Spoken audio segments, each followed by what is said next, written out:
Hello and welcome to the Data and AI Virtual Forum by IBM. It is so great to see you join remotely to be with us for this day. And we promised you an exciting day of many sessions delivered by IBM subject matter experts and many of our customers and partners. My name is Vikas Arora, Cloud and Cognitive Leader for IBM India and South Asia. And I'm joined here by my colleague, Anil Bhasker, Data and AI Leader for IBM India and South Asia. Hello and good day to all of you. Today, we have a job of setting the ball rolling on this exciting day and talk to you about several concepts and points that I'm hoping we will get chance to cover with you in much more detail during the day. But really, there are some key takeaways that we'd like to talk to you about. Really, the fact on how data is fueling digital transformation for many of our customers across the globe, and how AI is helping unlock the value of this data, and how hybrid cloud is becoming that platform on which a lot of this is being accomplished. Many of the enterprises have actually declared data and AI to be among their number one priorities. But here's the difference. Many of our customers also are somewhere along their journey where modernizing business intelligence and data platform is now yielding to new aspirations of getting into self-service analytics and creating new business models with the power of AI.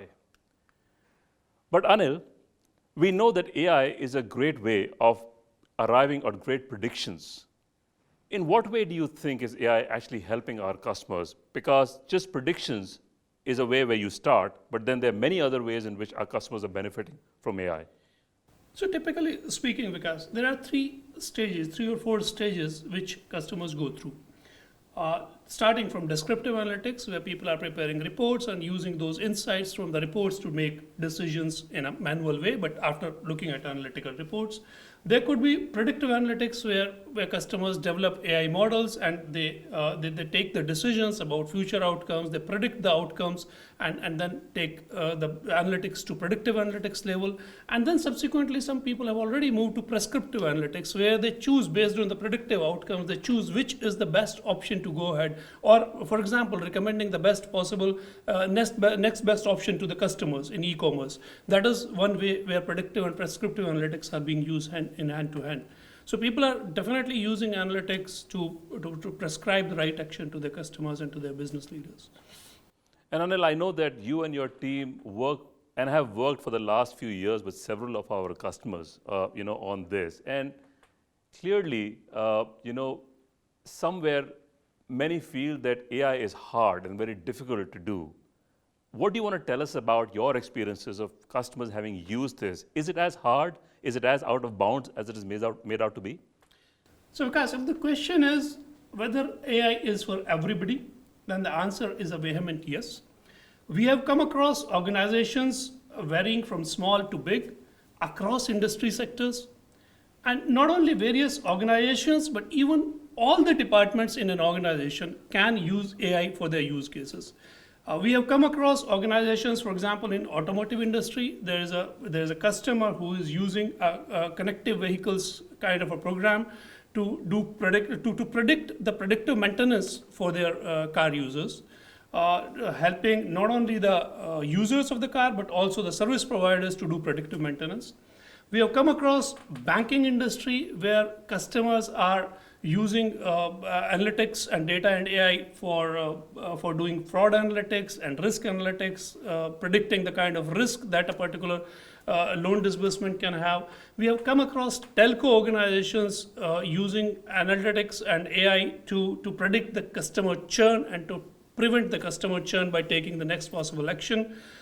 We have come across logistics, transport, and shipping industries who are using AI to optimally deploy their resources, whether it is human resources or it is physical resources, the optimal deployment which can lead to profit maximization and revenue optimization. Customers are using that. We have come across energy sector organizations where people are using to optimize the timing of their commodity procurement to maximize the profits by procuring at a lowest price in a given period of time whenever they need the commodities. So we have come across organizations in all sectors, including healthcare, legal firms, where predictive and prescriptive analytics are being used to provide better services to the customer and citizens. So clearly there is, I mean, this is cross industry. And my favorite example is in the area of cybersecurity, where now AI is being increasingly used for threat detection and threat prevention and sort of predicting what's the kind of threat that the enterprises are likely to face in future. Even government organizations, Vikas, are using, especially since you mentioned the area of security, a lot of government and inland security organizations are using to predict the terrorist and criminal activities and prevent them before the crime actually happens all across the country using AI. So Anil, those were some great examples of industries, and you named quite a few who are actually using AI for several business purposes. But I'm sure as many of these industries and many of these enterprises use AI, there are bound to be some key considerations. After all, it isn't a magic bullet.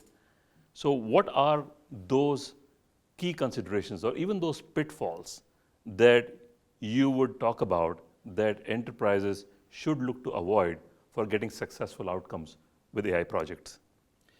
So Vikas, certainly there are pitfalls possible where customers have to guard against. One of the complexities is brought in by the data itself. With the kind of digitization we are observing, the volume of data that is getting generated, the velocity at which it is getting generated, and the veracity of data, since it's coming in multiple formats from multiple sources, machine data, internet generated data, people generated data, voice data, video data, it's coming in multiple forms. So there is a complexity around data. And your platform has to be capable of handling this complexity. So right from the beginning, because today you may be having only structured data, but tomorrow you will go ahead and have even unstructured data coming in. So your platform has to be ready to be able to handle that complexity as you move forward. That is number one area where customers need to guard against. Another area is talent. So from the talent perspective, there are three kind of skills that are necessary to build a proper AI platform in an organization. Number one is data science, where you have to have data scientists who understand mathematical modeling, understand statistics and probability things, which goes into building a model. There has to be people who come from the programming background and do understand the languages like Python, RStudio, SPSS, or any other proprietary tool that you're going to use in building your models. And then there's third kind of people who come from line of business, who brought in the expertise of how decisions are made, what kind of variables should be going into making decisions, what are the important decisions that need to be made, and the complete process of decision making in a particular department or an organization. You typically need these three kind of skills to be able to implement AI in your organization. Now, there was a dearth of these skills few years back, but few institutions, even in India, have stepped up and they are floating courses around it. Few organizations and providers like IBM have come forward and are helping build the skills in the society.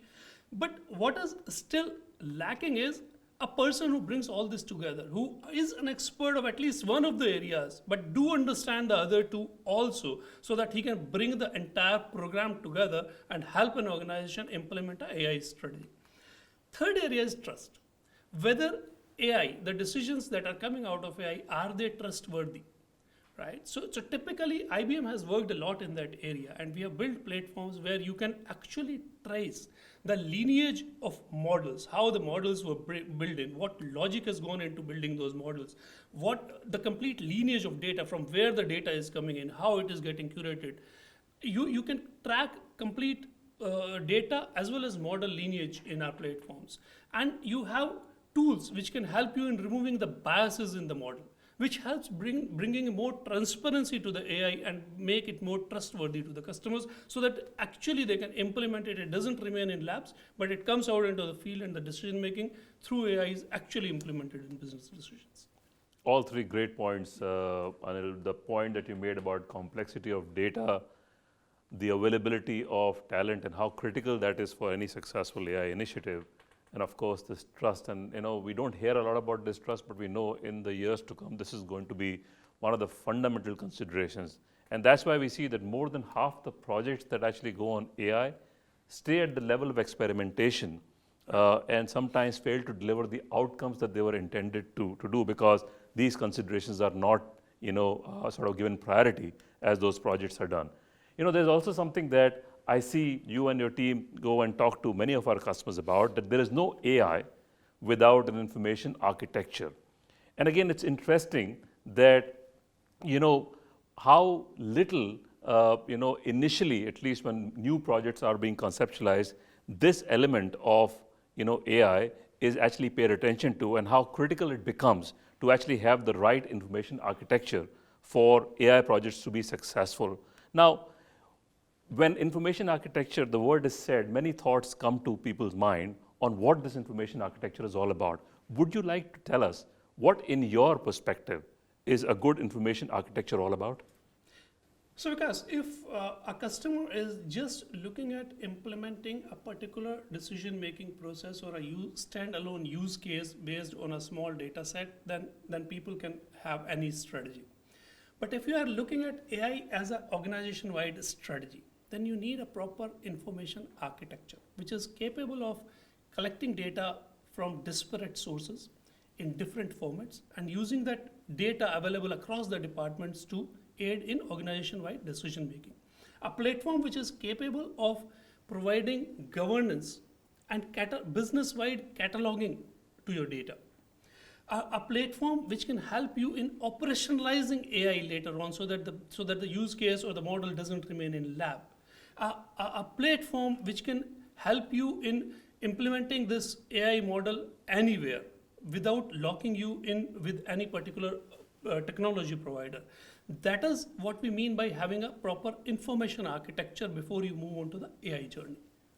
So really, Anil, what you have described are some of the key principles of what makes for a robust information architecture. Now, I'll pick on what you said as one of the key principles of making AI operational. The information architecture must allow to make AI operational. Clearly, as customers embark on these AI projects, we talk a lot about AI ladder, which in a sense is really the steps that most customers have to take to be able to deliver successful AI business outcomes. And those ladders, and that ladder really is mostly about 4 key steps here. You collect data, you organize data, you analyze data, and you infuse data. Would you like to talk to our viewers about, in your perspective, what this AI ladder is, and mainly about where have you seen customers, use these steps of the AI ladder successfully? So Vikas, as you said, there are 4 steps to a typical AI ladder. You collect data, you organize data, you analyze data, and you infuse data. And we have examples where we have helped our customers in all these steps. One of the first examples which comes to my mind is Marriott, where the data was lying in different silos in various departments, not only because of the ownership issues of the data, but also because of being logged in with the platforms that the different departments were using. We helped them move all their data onto a DB2 warehouse on cloud, where they were able to have a platform where, irrespective of where the data is lying, they were able to collect it all onto one single data set, which can be used for running their analytics model. Another example, which I will use from the organized area, government of Odisha, near to us here in India, where government was having data of all the citizens to provide benefits, social benefits to the citizens. We helped them in organizing this data using our InfoSphere governance products and cataloging this data and indexing this data in a way so that there was not duplicacy of data and the exhaustive data set was available to the service providers, so that government was able to provide service to the right deserving beneficiaries of the government programs. Another example from the analyzed area is JP Morgan Chase, who is using IBM predictive AI models using Watson Studio to do their hedging strategies and to prevent fraud in their business. Fourth rung of this AI ladder is Infuse, where I have an example of Credit Mutual, which is using pre-built AI models from IBM Watson applications and solutions to provide better knowledge to their advisors who can do help their clients in planning their financial strategies. So we have been helping clients all across these stages, and it is not that somebody who is already at the next level cannot be helped. We can actually go and help him strengthen wherever he is and take him on the way forward so that he can actually have a common integrated platform which can help him in having a hybrid data strategy and help him infuse AI into his decision making. So clearly, I'm sure during the day we're going to hear about many more examples of, where customers may be along this journey. But one thing is clear, Anil, like you said, most customers will have to go through this journey, and no one has to make it from the beginning because they may already be on a step that allows them to progress the journey as long as they're focused on making sure that there is collection to be done, there is organization to be done, and that sort of makes it ready for infusing AI. So Anil, what you've given us is many examples of where our customers may be in their journey and which step are they on this ladder.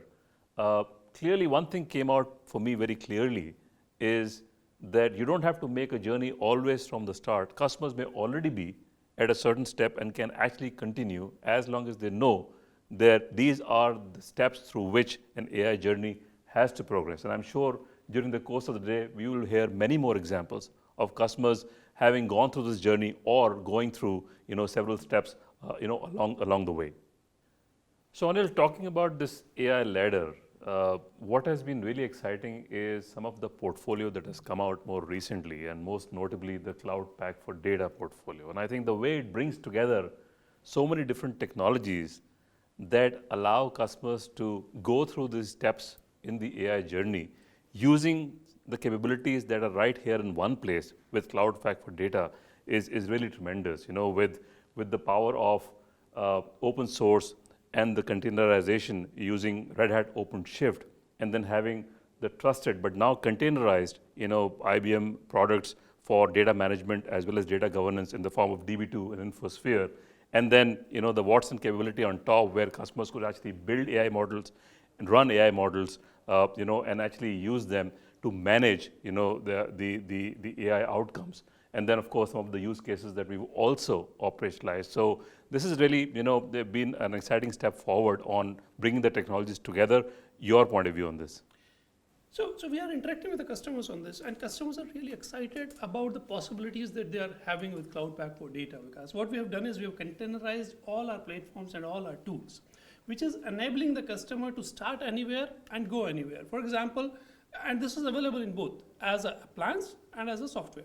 So they can start with a deployment on-premise, anytime move on to a cloud. They can move on to any cloud, and they can move between clouds. So this containerization has really helped in virtualizing basically this. And this offers the entire data set, wherever the data is residing. It can be virtualized, irrespective of the platform, irrespective of the format where it is sitting. It can be virtualized and be offered to the data scientist and business user as one common data set. He sees only one data set, irrespective of the fact where the data is sitting, on a cloud or on premise. Everything is virtualized for him.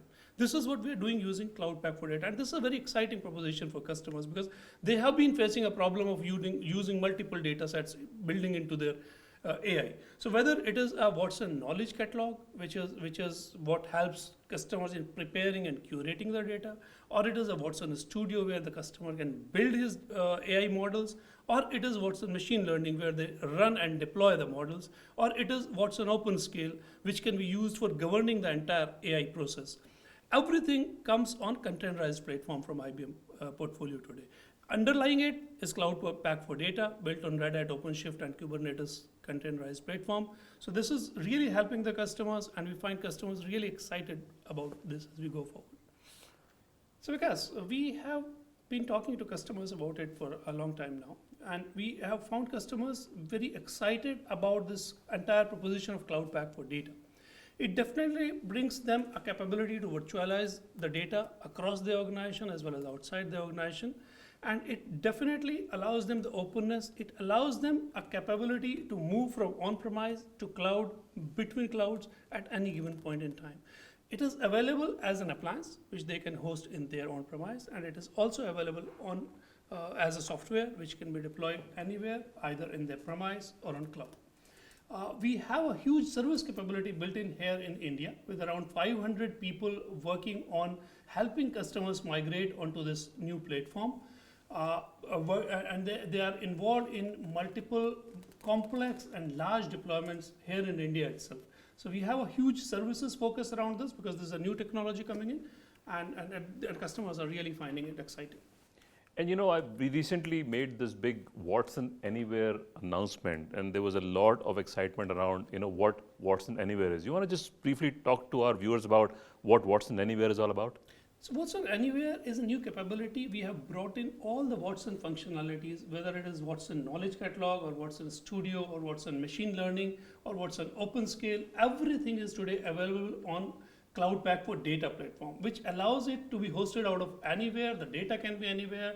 The AI models can be running from anywhere, and you can move them across platforms, across clouds.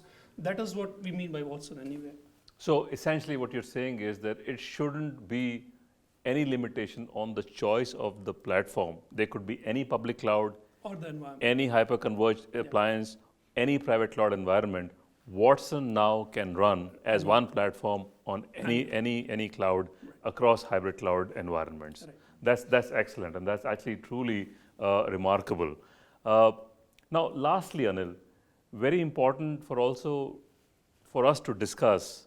So, Anil, I think we've spoken a lot about how customers are using AI, what are the steps involved and what are the pitfalls and key considerations here. But like you also mentioned some time back, one of the top considerations is talent. And what is IBM doing today to actually build the talent and skills that our customers can expand on and use and do these successful AI projects? So because besides building up the skills in the society by collaborating with institutions and providing direct trainings to our customers and any individuals who want to be trained on our products, we are also doing a lot of programs, and two programs which come to my mind which helps in enhancing the customer's skill on data and AI is one is Data Science and AI Elite Team, where we can put a few data scientists and data engineers in customer place, where these people can help customer resources in identifying the use cases and building some models, initially developing some models. Another such program is IBM Garage, where customers can come and develop their models and experiment with the models in IBM Garage.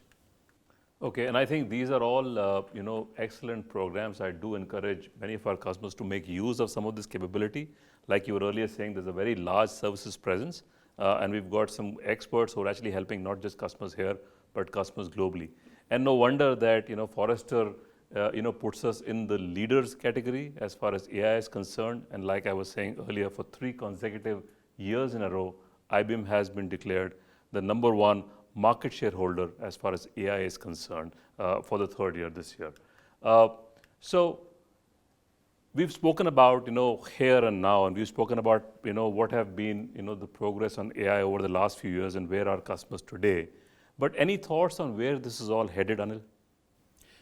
So besides deploying the models to make decision making, we are coming across requirements like offering data as a service, data virtualized and offered as a service to data scientists and line of businesses.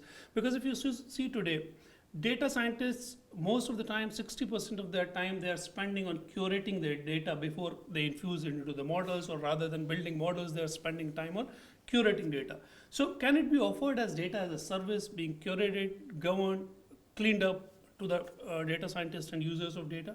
That is one trend which is kicking in and which we are seeing in large organizations.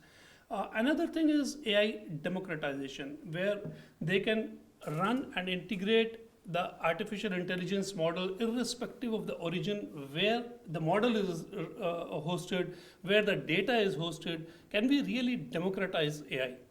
You leveraging the model from one place and leveraging the data from disparate platforms and doing decision making. Another trend which is coming in is adaptive AI, right? Where AI is evolving depending on the threat perception. The models evolve themselves or change themselves or correct themselves, right? Where AI develops AI. So these are the trends. The last one, slightly in the initial stages, being more futuristic, but definitely IBM is doing a lot of work there. But data as service and AI democratization, definitely we are seeing a lot of trend picking up in the market. Okay, and thank you, Anil. So I think viewers, we've sort of discussed several topics, but you're going to hear a lot more about these topics as you go through this day across all of the several sessions that we have put together for you. But again, I go back to where Anil and I started with. Those remain some of our key takeaways from the session, and I'm sure those will be some of the key takeaways as you finish the day with us today. One is the data is really increasingly fueling the digital transformation and is being seen as a huge asset in how organizations are looking to digitally transform. AI is becoming a number one priority, and AI is being seen as the technology that unlocks the value of this data. And hybrid cloud is the data platform on which a lot of this transformation, a lot of this technology is actually going to run. So clearly with that, I wish you a great day ahead. And from Anil and my side, have a good Data and AI Virtual Summit today. Thank you so much. Thank you.